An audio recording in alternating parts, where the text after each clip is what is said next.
Welcome to The Gaze. I'm glad to be with you on a digital platform of New Europe, platform where we will show you all the significant events in different regions that at the end of the day affects the world globally. And we will speak about it with our experts for you. I'm Ksenia Smirnova and it's my show, Talk for More Details. And today we will speak about the white crow of Europe and NATO. It's our neighbor, Hungary. And I'm glad to present our guests. It is Tibor Tompa, head of the Hungarian community of Kyiv and Kyiv region. Good day to you. Good day too, Ms. Ksenia. Thanks for your invitation. I'm really happy to be here. And before we start to dig deeper what's going on in the country of neighboring Hungary, I have to ask you this question in the beginning. So my first will be very short. Do you support the politics of Hungary and Fidesz particular party? Fortunately, no, and I am totally denounce Orban's policy, his government, because unfortunately, Mr. Orban conveys open defiance to us, to Ukraine, country, in everything. Defiance to our existence, defiance to our dignity and our independence. So it's just to know your position, and now we'll try to understand some main points of what's going on. So let me start with the communication of Hungary with the European Union, and I add some information and then we'll discuss with you. So Hungary's multiple breaches of European Union law make it unfit to hold the bloc's rotating presidency in 2024, and members of European Parliament warned this week in a resolution adopted this week that the resolution, which has the support of the European Parliament's three main parties, the centre-right EPP, Socialists and Democrats, and Liberal Renew Europe, as well as the Greens and left groups, is not legally binding, but points that the way to yet another major political row between Brussels and Budapest, where party Fidesz has governed since 2010. The Hungarian government is due to hold the 6-month presidency of the Council of Ministers from July 2024, less than a month after the next European elections. While the rotating presidency has carried far less political influence to shape debate since the introduction of a permanent European Council president by the Lisbon Treaty, it is responsible for shaping negotiation of European Union laws. The resolution questions how Hungary will be able to fulfill this task in 2024 credibly, given its non-compliance with European Union law and the values enshrined in Article 2 of the Treaty on European Union, as well as the principle of sincere cooperation.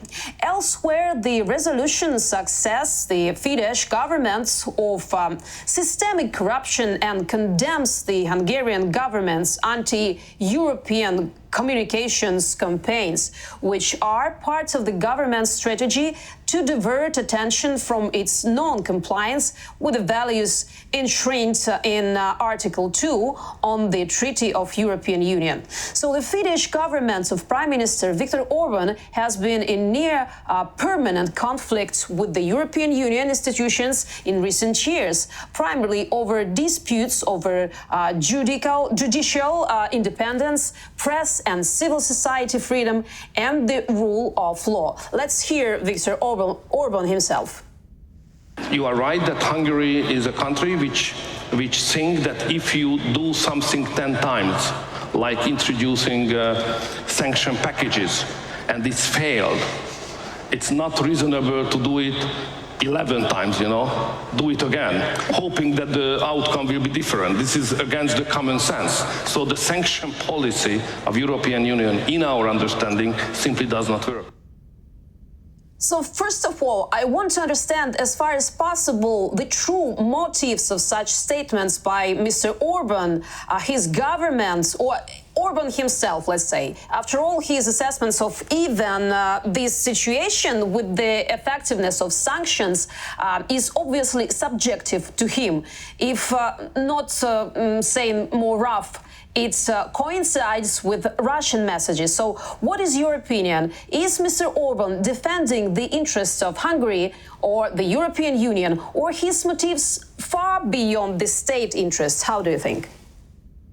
Yeah, it's very deep question, but I think Mr. Orban mindset has been totally destroyed by Russian propaganda, by Russians from 2009. What happened? 2009, Mr. Orban visited St. Petersburg, a party of Yedina Russia, and met a lot of Russian establishments. And after that, he changed his mind 180 degrees. And unfortunately, after election 2012, all these Russian narratives were closed to Mr. Orban. And he continued to today this policy and totally under the Russian caps because he doesn't know anything, and unfortunately he has nothing with European values, nothing with democracy, nothing with European Union. His name today in Hungary, dictator. It's very interesting. But you say that he turned back from this meeting completely different personality. So he was brainwashed, or he really believes in all these narratives of Russia, or is just the question of money? Because for me, it's always was the question, why Hungary doesn't remember its own history, what happened after the Second World War, and with the position of Soviet Union towards Hungary, with the tanks in Budapest. You are totally right, because it's not only question of mind. Unfortunately, this question viable to historian roots. Because, Hungary was the last country where serfdom eliminated in 19th centuries. Because Hungary's population were under serfdom psychology. And today, 3 million voters, urban voters, first of all, uneducated provincial people, and for interesting moment, Budapest, capital of Hungary, never voted for Orban. He lost all elections area in Budapest. He won only in provincial area, but unfortunately, he also totally destroyed rule of law and changed election law, which is totally under his rules. I didn't want to ask this, but from what you're saying, I just trying to understand why these provinces, as you say, people believe in Orban. Are these regions are wealthy, or what's position made them vote for him? No. Unfortunately, Hungary is a very poor country. 100% depend from the European Union because Hungary totally acceptance, not donator in the European Union. Every year, Hungary had more than 7 billion euros as a donation. And as you know, today it's the greatest problem for Hungary, because more than 2 years this donation has been stopped. And today, Minister of Finance in Hungary, Mr. Varga, said Hungary hasn't any plans, any contingent plans, how to provide and how to fulfill all plans and all social programs. Talking about the language of facts, as I mentioned before, all these claims from Brussels regarding the Hungarian political leadership, are they justified, all of them, or you can see there are some nuances? And if it's so if it's justified, when, let's say, Hungary went wrong way, out of European values and European way of future? You mean under Orban rules? I think it was in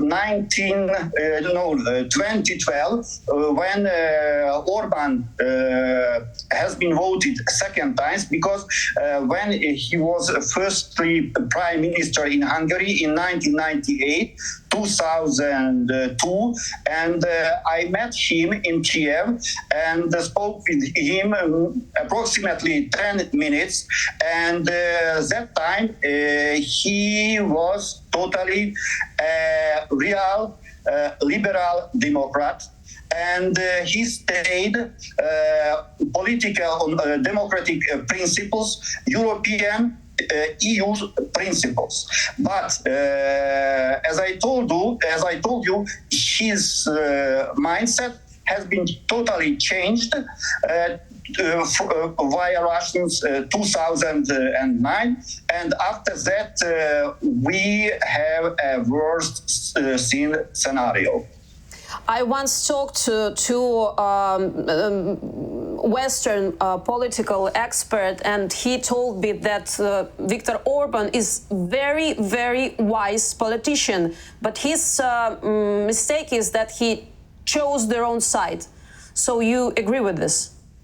Yes, totally agree. Yes, he's a totally wise and totally highly educated person. By the way, he finished from Oxford University to Mr. George Soros. George Soros financed him studying in Oxford University, and he graduated from Oxford University. But not only, he has also grades from Budapest, most prominent university, as a lawyer. What we're talking about right now, it's the ban of money from Brussels for helping the economy of Hungary. All these things that are not happy with the European politicians, what's going on with the freedom in Hungary, all other corruption cases and all of this. And what can the consequences be in the nearest future? Because of, I'll quote one expert, the Article 7. It's a procedure is the European Union's strongest possible tool, needs to be used in the case of Hungary because a risk of a systematic breach of European values still stands, says Vera Jourova, it's Vice President of the European Commission of Values and Transparency. She said it in Brussels, and I will tell our audiences that this Article 7 of a Treaty of European Union it's a procedure in the treaties to suspend certain rights from a member of state. While rights can be suspended, there is no mechanism to expel a state from the union. So, will it be used, this Article 7, and what consequences for the state and for the people of Hungary it may affect? we have consequences today also, because in Hungary every day has strikes from pedagogical workers, because they don't have enough wages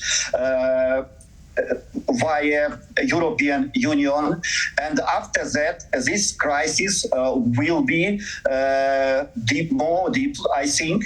By the way, I think it's a Brexit, same as Brexit, is impossible in Hungary, because Hungary is not can be functionated without European Union.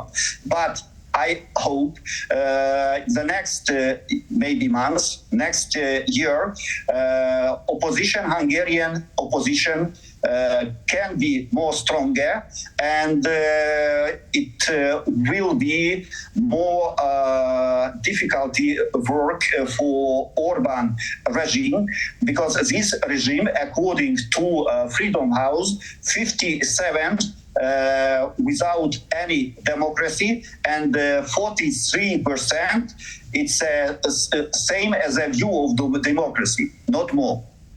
It's very interesting to understand what's the power of opposition in Hungary, and yet still I wanted to ask you about the voice of the president. We never reminds in our programs about, mention in our programs about the president, but Hungary has a president, and she is Katalin Novak. Does she has her voice? Because in comparison from what I saw in Georgia lately, I visited Georgia and I had a chance to speak to Salome Zorobishvili, and I understood that she had a voice, but she lost it in some special time. So now it's very difficult to oppose the leading party in Georgia, and they have a mess in the politician system right now. So what about Hungary? What about the voice of the president? And what about the voice of opposition parties? Unfortunately, Ksenia, voice of president in Hungary, it's only a play, not more. Not more. It's because she's 100% woman of Mr. Orban, and this statement from Katalin Novak not more than political plays. But with the opposition, the situation totally different. Because opposition in Hungary, unfortunately, not so strong, but this opposition has a loud voice in parliament. First of all, young politicians, same as a party of Momentum, which totally approved and totally helped Ukrainians in this war against Russia, and a lot of these political movements visited Kyiv under missile attacks, and I also met with these politicians, and they have a totally different mindset than Mr. Orban. They totally approved European values, totally approved European law, and this political force has representatives in European Parliament, and all times support Europeans to change Orban policy. To make this story short, with the entire politics in Hungary, are there any freedom of speech, for example, on the television and the media? And is it helpful for the opposition to stay strong and not letting Viktor Orban make the democratic country authoritarian? One example. One time I was invited in a Hungarian TV channel which controlled by Mr. Orban, and it was planned for maybe 15 minutes speech, but I have only 3 minutes. After that, when I stated that Mr. Orban provided shame policy against Ukraine, I was immediately disconnected. And after that, I've never been invited to these TV channels. Unfortunately, 99% of Hungarian media under Orban's rules, and we cannot speak about free media in Hungary, unfortunately. There's a lot of signs what was going on in Russia in the beginning of rising of Putin. I'm sorry to compare them with this, but it's obvious from what you are saying. So it's interesting, how many time will it take to Hungary to become an authoritarian country, but still being the member of NATO and still being the member of European Union?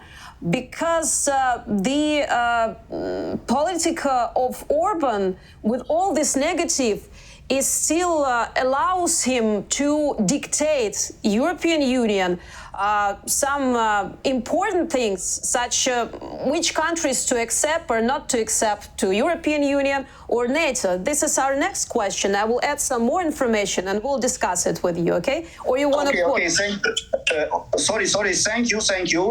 But I would like to tell the next. Mr. Orban has one big similarity with Putin.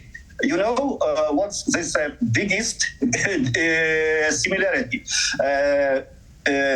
As you know, the greatest tragedy, according to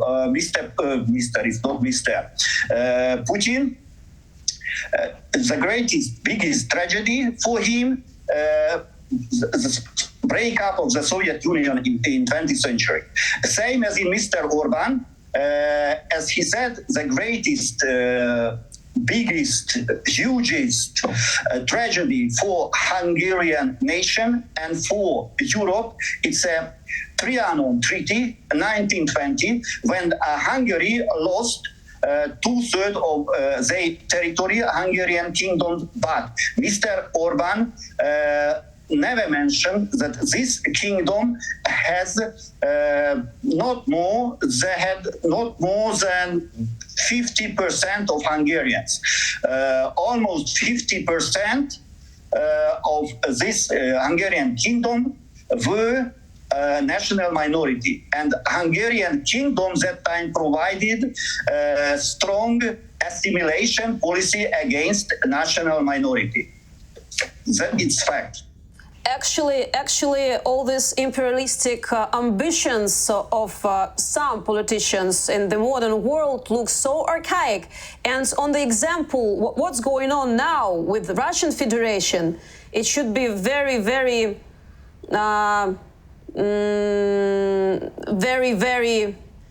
good example for him, let's say, okay, for Orban, just to look what's going on with the imperialistic ambitions of Putin. Okay. Yeah, he's saying that a small Putin. Anyways, a small Putin. Okay, so let's talk about the situation with Hungary and NATO. What will be the next step of NATO? The relationship between Hungary and Sweden must improve before the Nordic state can join NATO, Hungarian Prime Minister Viktor Orban said at the Qatar Economic Forum on 23rd May. Sweden and its neighbor Finland asked to join the military alliance last year after Russia's invasion of Ukraine. Sweden's application has been held up by Turkey and Hungary. Budapest earlier delayed ratifying Finland's application and has cited grievances with criticism from both Helsinki and Stockholm of Orban's domestic record on democracy and the rule of law in Hungary. Finland and Sweden have been two of the most vocal critics of Hungary among the European Union's 27 member states. The political relations between Hungary and Sweden are awfully wrong, Orban said, "We don't want to import conflicts into NATO." He added at an interview with Bloomberg at the event. So Hungary's parliament has set no date yet to vote on the Swedish bid for admission, which has to be ratified by all 30 NATO members as the alliance holds a summit in July. But Orban did specify how the plans to mend ties with Sweden. Let's hear him.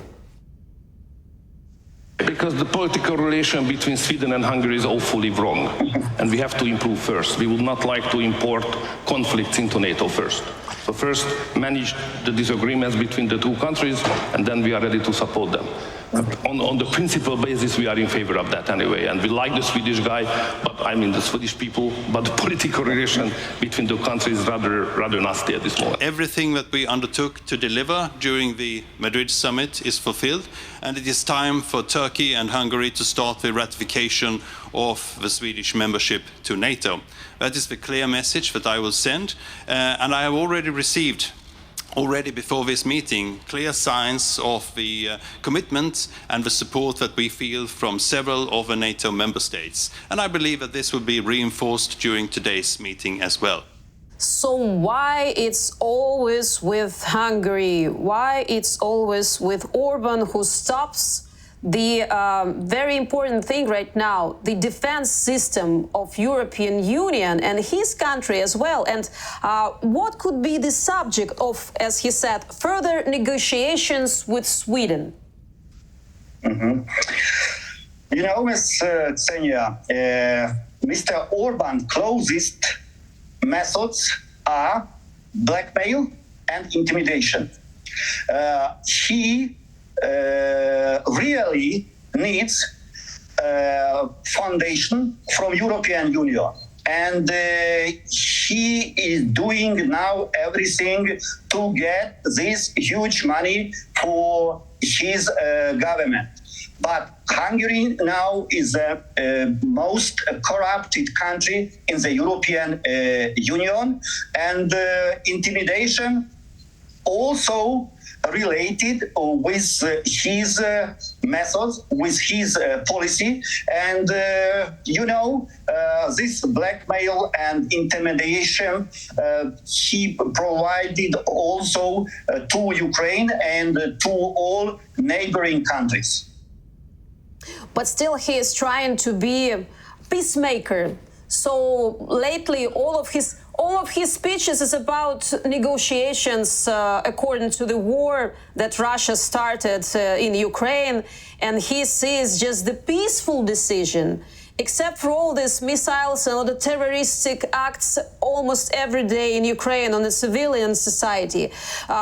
He's just repeating all that Putin says. But for me, the question is, being in the NATO and being in European Union and still pronouncing Putin's speeches, what price can geopolitically pay Hungary in case of Ukraine's victory?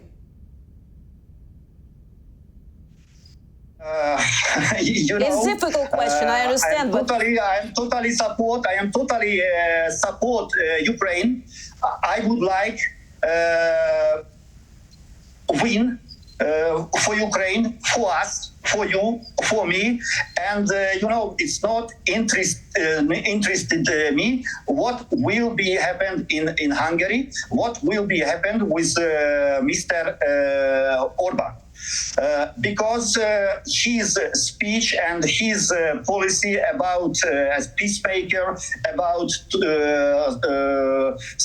ceasefire, etc., ridiculous and nonsense. I hope after victory we will have a good neighbor, Hungary neighbor, but this premier minister not will be Mr. Orban. I talked a couple of days ago with John Herbst. It's American diplomat and previous ambassador, fifth ambassador, if I'm not mistaken, of the United States in Ukraine. And he is told me quite radical words towards Hungarian position, according to Ukraine, joining NATO, and as radical as ability to doubt Hungarian presence at NATO at the end of the day. Is such a procedure available? How do you think? Might it be next, it was Brexit, and this will be Hungarexit, and maybe exit of NATO? Yeah, I'm sorry, but Yeah.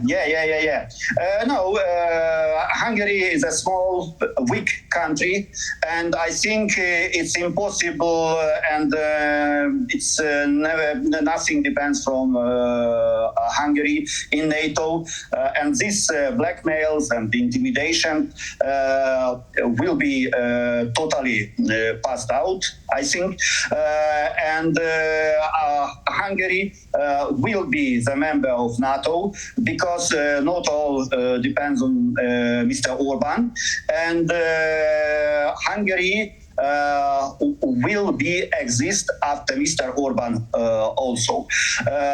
I think, okay, today he has a lot of speech against NATO, against Ukraine, against the European Union, but he unfortunately has an inner box thinking. Yes, he is weak, but it's a totally inner box thinking, not more. But the very nearest future will bring surprises to Hungary. For example, I will quote one of the Dutch members of European Parliament, Sophie de Veld. She says it's clear that the Orban government is totally unfit to chair the council for next 6 months. Europe cannot be led by homophobic, kleptocratic, Putinist lapdogs. Commenting on the expected decision of the European Parliament's Prime Minister George Gulias said that there is a draft decision before the European Parliament, but they do not have the power to make such an action. So what decision can be made according to the law? Will Hungary next 6 months will be in the chair of the Council in the European Parliament? It depends, but you know, it's a very difficult question, because it's really hard to eliminate Hungary head in the European Union, but I think it's unprecedented that undemocratic non-European countries with non-European values can rule European Union. I hope European Committee, European Parliament can find out necessary steps how to eliminate Orban policy, how to eliminate his government from European heads. I think we will see it in next few months. Mm-hmm. So let's then, we talk a lot about what Ukraine should do. We used to talk about this in other different Ukrainian national television channels with you before the start of full-scale invasion. So what Ukraine should do to make better communication with Hungary and so on. But we never talked about what Hungary can do for Ukraine, especially in these hard times. So this will be our next topic. And before we move to another topic, I will tell you about our column. It's conversation with artificial intelligence. We asked the computer many different questions. So the day before we talked, if we can call it that, about the relations between Hungary and Ukraine, the GPT chat, you know this chat, right?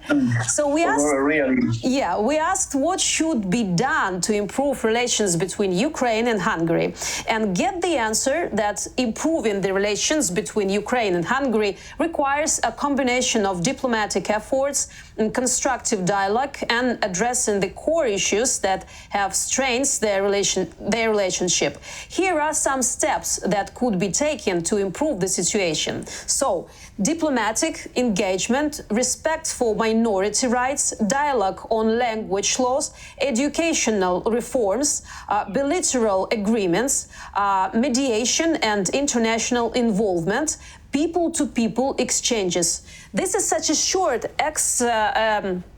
excerpt from the text, but to me all this sounded like demands to Ukraine. So I asked, what can Hungary do for Ukraine, and get such answers. So ChatGPT answers.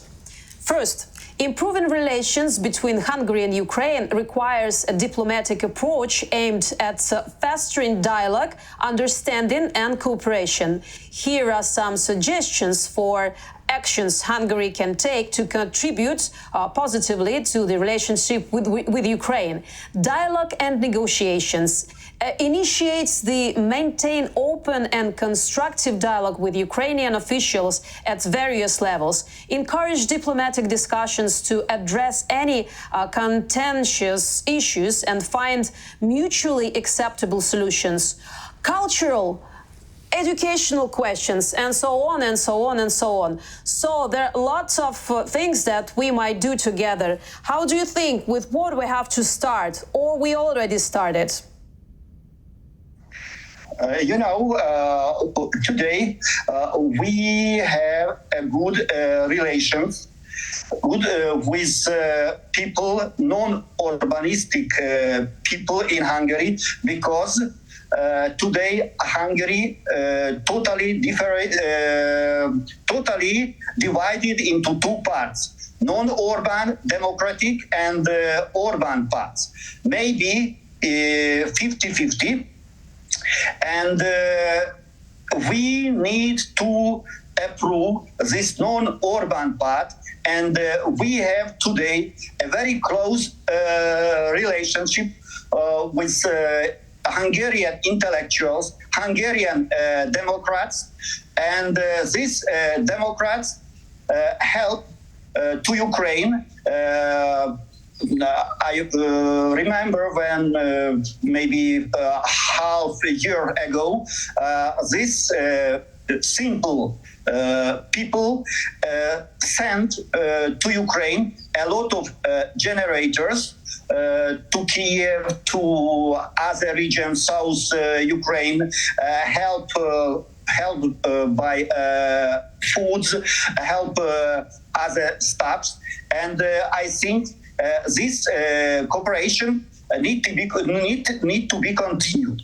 And fortunately, I also help every day, contacted with these people, with this civil organization, which has no any contacts, relations with Hungarian governments, with Mr. Orban and his policies.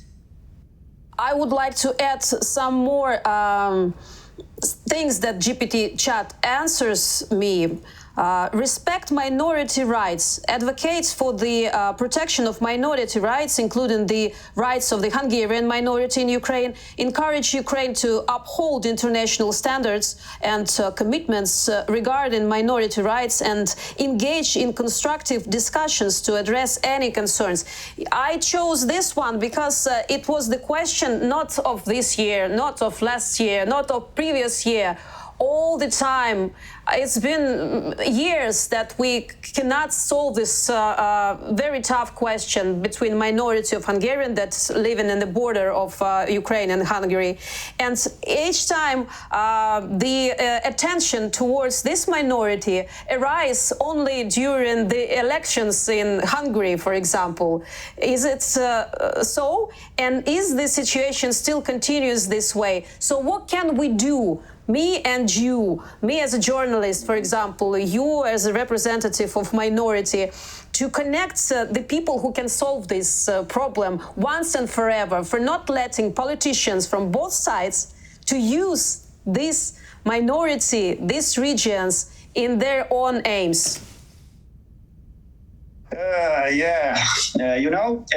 Hungarian minority is doomed by Fidesz party in Hungary and Orban's policy and attitudes. The Hungarian government pays special funds every year and incentive to parents if their child go to Hungarian language school.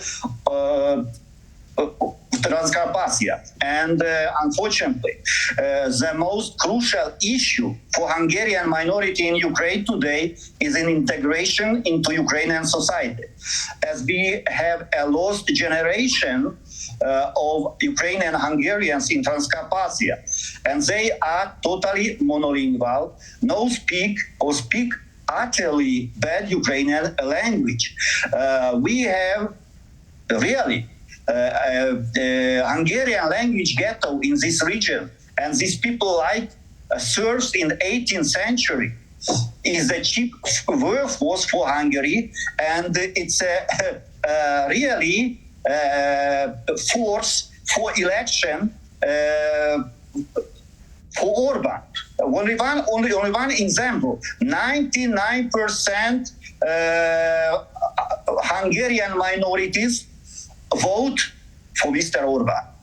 What we can do? I think what we can do, it's a good question, but same as this contact, same as these programs which you managed, it's also proved and also will improve situation with our relationship with Hungarian minorities in Ukraine, and this minority need to be contacted with Ukrainian establishment 100%.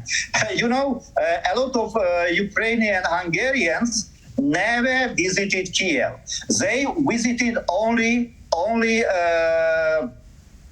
Hungary, not more, speak only Hungarian, studied only Hungarian language, and I hope next generation won't be lost and will know Ukrainian language, will know Ukrainian customs and culture.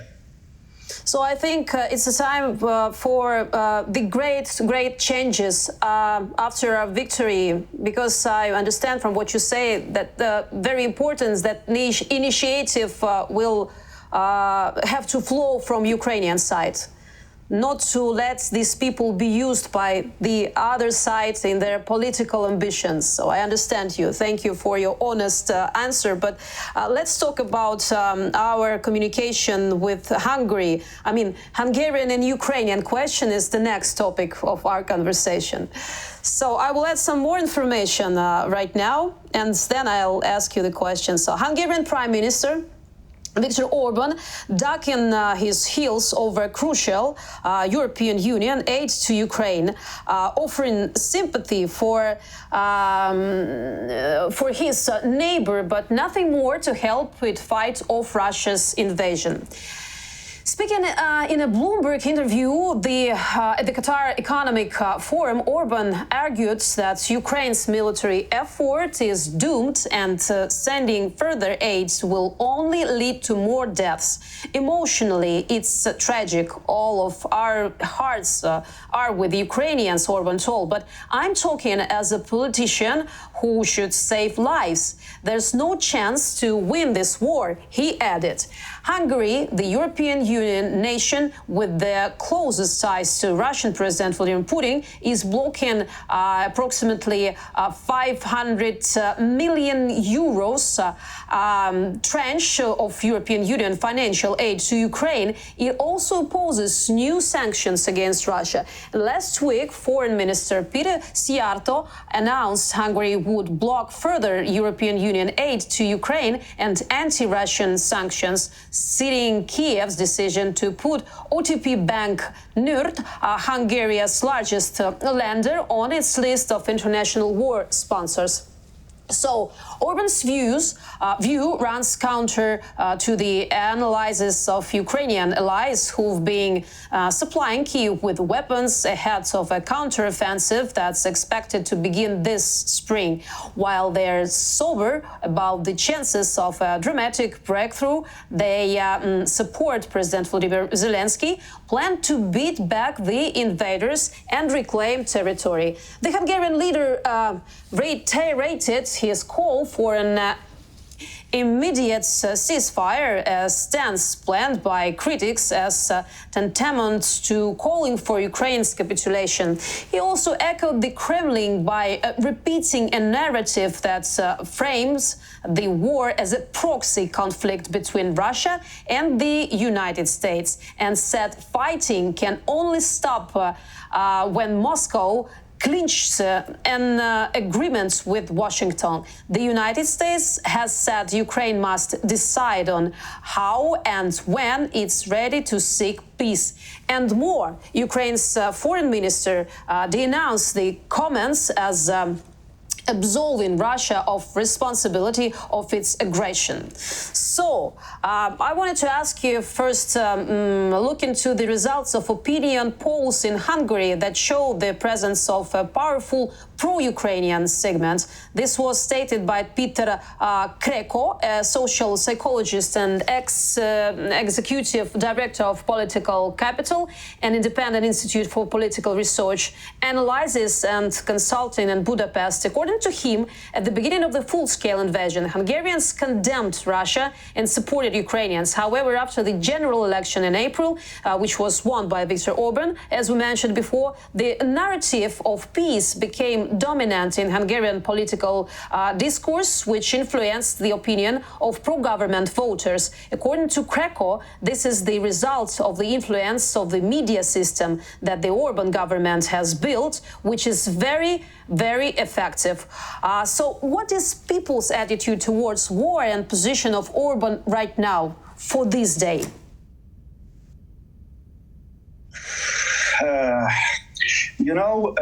First of all, what Mr. Orban and Mr. Szijjártó are doing in relation to Ukraine, it's totally shameful. Unfortunately, before war and when the war started against Ukraine, Hungarian population was divided into two parts. Maybe 70% totally supported Ukraine, and 30% not supported Mr. Orban. But after election, last year election, today we have a bad picture because this proportion approximately 50-50, approximately 50% support Ukraine, 50% support Mr. Orban narratives, Russian narratives, his ridiculous peaceful statements. But you are also totally right. All this depends on Hungarian media. Today, I read Hungarian media only for my professional activity, not more.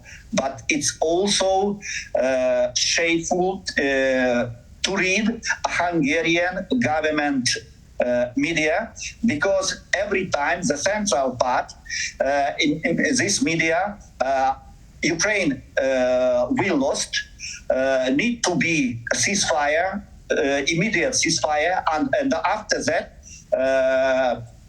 peace negotiation without any further ado.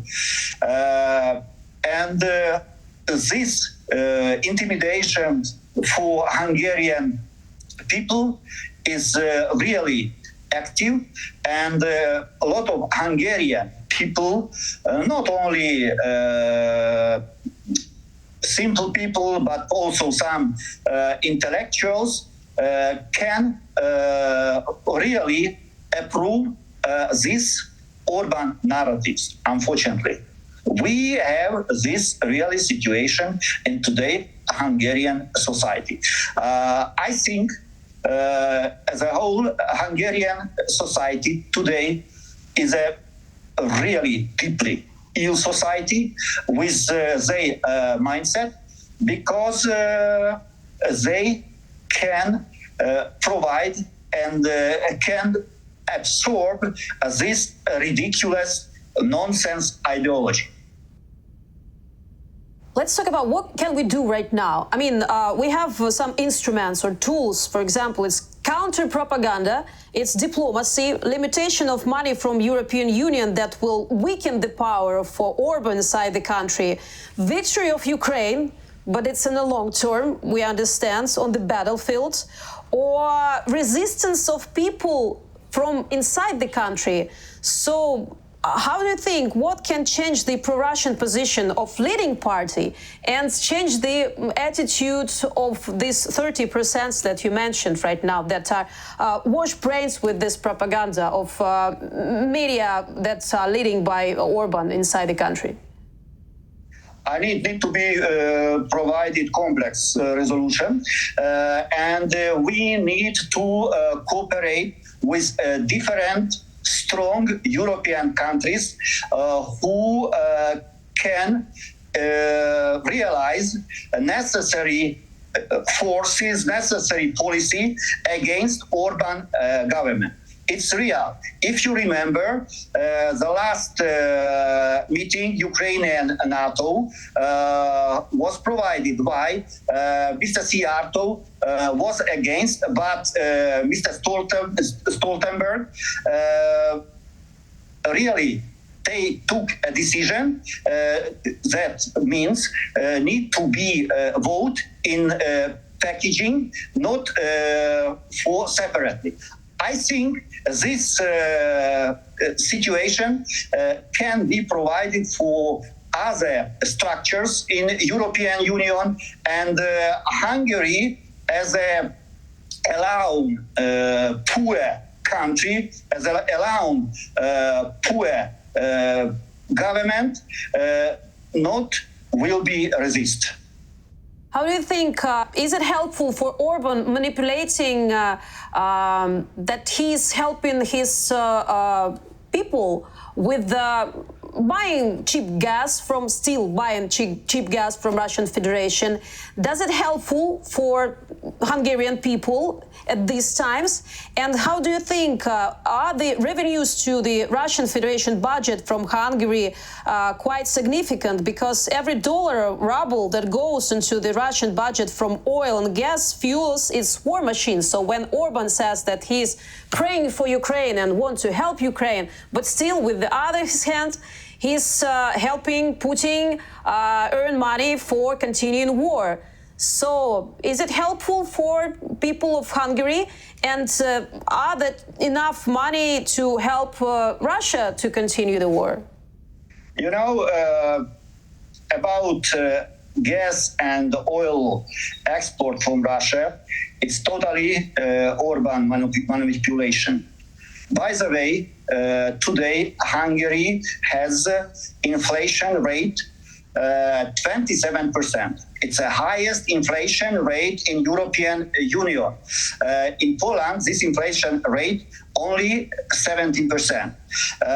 It's not true that Russian gas and Russian oil cheap for Hungarian population. Some of my relatives live in Hungary, and they told me they have unbelievable cost of living, unbelievable price for food, unbelievable prices for everything. I think for the next years, Hungary will reduce gas and oil import from Russia because this oil not resolving all social question. I hope Hungary will be connected with necessary Adriatic and other European, not Russian related gas and oil pipes. And this can change maybe a little Hungarian mindset society and his relation to Ukraine. I hope. We hope too, but still you mentioned the imperialistic ambitions of Orban as well as he's looking what Putin doing, and I want to take this item and the last item to discuss and add some more information because it's very important what to expect from Mr. Orban. So Hungary's nationalist Prime Minister Viktor Orban has injured his country's eastern neighbors Romania and Ukraine by wearing a football scarf adorned with a map of an expanded Hungary. The image represents Great Hungary, the old Hungarian imperial territory that existed before Austria-Hungary's defeat in the World War I. Romania voiced firm disapproval of Mr. Orban's gesture in a message to the Hungarian ambassador to Bucharest. Ukraine demanded an official apology, but Mr. Orban's Facebook page has videos showing him greeting Hungarian footballers and sporting the scarf which he wore during a match between Hungary and Greece. About 2.2 million ethnic Hungarians live in Romania and 150,000 in Western Ukraine. There have been tensions previously over Mr. Orban's efforts to promote Hungarian identity in both countries. To make this long story short, I would ask you the question, are these ambitions in one thing, but real opportunity is in another thing? Are this opportunity both military and financial and public support to satisfy Orban's ambitions is real? Or it's a bluff, or it's a game, or it's showing off? What can we expect from this situation and next actions of Mr. Orban? You know, it's a delusion of grandeur, not more, from Mr. Orban, because scarf with Great Hungary, it's not more than false ideology, because Great Hungary has never existed. And this is also special for Hungarian people, for not educated, monolingual, serf-minded people in Hungary and in the neighboring country. And it also false what Mr. Orban said about 150,000 or 200,000 Hungarian minority in Western Ukraine, in Transcarpathia. Really, today, we have no more than 40,000 Hungarians minority in Transcarpathia. And thanks to Mr. Orban policy, a lot of Hungarians were immigrated from Transcarpathia to Hungary because they are totally isolated, as we said today, and they can speak only Hungarian language. I think, and we also mentioned today about this, all this Orban policy connect with election, because he got from Hungarian minorities in Romania, in Ukraine, from other neighboring countries, 99% for his policy. That's it. That's it. So one more quote from Radio Freedom. They are writing that Hungary is becoming more and more similar not only to the fifth wheel in the Euro-Atlantic chariot, but also as the Trojan horse of the Kremlin in Europe. So should we worry? I understand not so much. But on the other hand, as you said, to conclude our conversation, everything that Orban is doing as his wise politician, just to stay in his chair and to get money from Brussels. So that's the main point, right? Yeah. You know, Orban is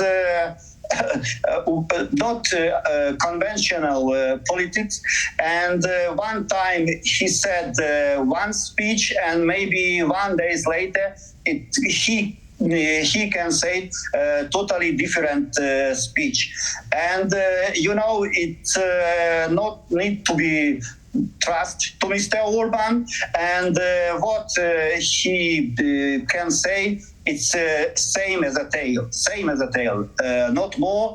And Hungary is a little weak country, totally depends from European funds. Thank you very much for your time and for your honest questions on our show. So I would like to say Viszont látásra, if I'm not mistaken, right? Yeah, your pronunciation's perfect. Thanks for having me. Thank you very much. Thank you. So now, thank you for your time to be with us. I'm Ksenia Smirnova, and it's my show, Talk for More Details. Join the gays next time, and thank you for your trust. See ya.